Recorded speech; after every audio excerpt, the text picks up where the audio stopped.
Hello everyone, ఈ వీడియోలో మనం CPK 2025 mathematics previous year question solve చేద్దాం. క్వశ్చన్ వచ్చేసి based on the differential equation. So solution of the differential equation, ఒక differential equation ఇచ్చారు, దాని సొల్యూషన్ మనం అనుకోవాలి. సో ఫస్ట్ డిఫరెన్షియల్ ఈక్వేషన్ రాద్దాం. గివెన్లో ఇచ్చింది x² d² dx² minus 3x dy/dx plus 4y = 0. ఇది మనం గివెన్లో ఇచ్చిన డిఫరెన్షియల్ ఈక్వేషన్, దీని సొల్యూషన్ అనుకోవాలి. సో ఇది ఏ ఫార్మేట్లో ఉందంటే కాచి యూలర్ ఈక్వేషన్ ఫార్మేట్లో ఉంది.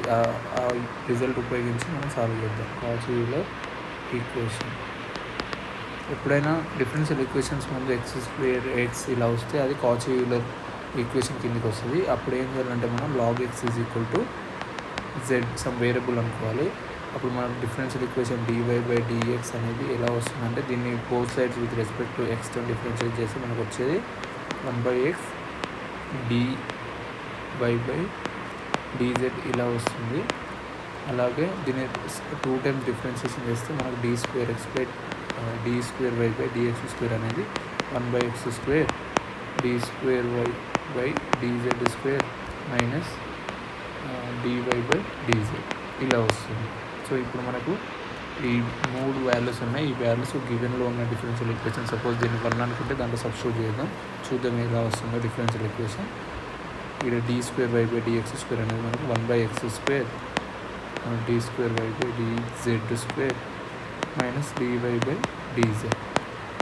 సో మైనస్ ఆఫ్ 3x, ఇక్కడ మనకు 1/x dy/dz remaining plus 4y = 0.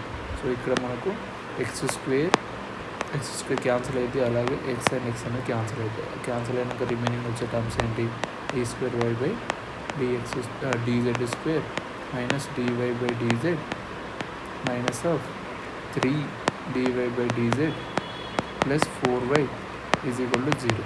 So దీన్ని ఎలా రాయొచ్చు అంటే మనం d²y/dz², ఇక్కడ 3 ఉన్నాయి, ఇక్కడ 1 ఉంది. So 4 minus of 4 dy/dz plus 4y = 0. So ఇది మనకు రిక్వైర్డ్లో వచ్చిన డిఫరెన్షియల్ ఈక్వేషన్. దీన్ని ఇప్పుడు మనం సింప్లిఫై చేయాలి. ఇది హోమోజీనియస్ డిఫరెన్షియల్ ఈక్వేషన్. మనం ఒక కాంప్లిమెంటరీ ఫంక్షన్ ఒకటి ఫైండ్ అవుట్ చేస్తే సరిపోద్ది, పర్టికులర్ ఇంటిగ్రల్ అవసరం లేదు, ఎందుకంటే హోమోజీనియస్ కాబట్టి.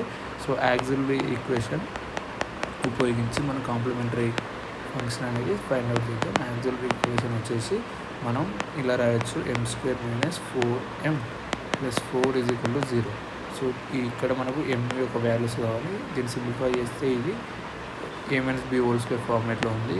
m - 2² = 0 అని రాయొచ్చు. సో m మనకు వచ్చేది 2, 2.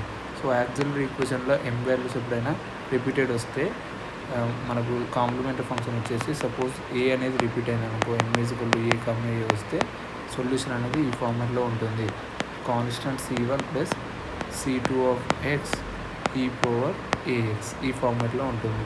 సో సిమిలర్లీ ఈ రిజల్ట్ ఉపయోగించి మనం రాద్దాం. అక్కడ a ప్లస్లో మనకు ఏమొచ్చింది, 2 వచ్చింది. సో దాంట్లో సబ్స్టిట్యూట్ చేయండి, y/c(f) c1 ప్లస్ c2. ఇక్కడ x ఉంది, x అనేది ఇండిపెండెంట్ వేరియబుల్, బట్ ఇక్కడ మనకు ఉంది డిఫరెన్షియల్ ఈక్వేషన్లో మనం దేనిలోకి చేంజ్ చేసాం, zలోకి చేంజ్ చేసాం.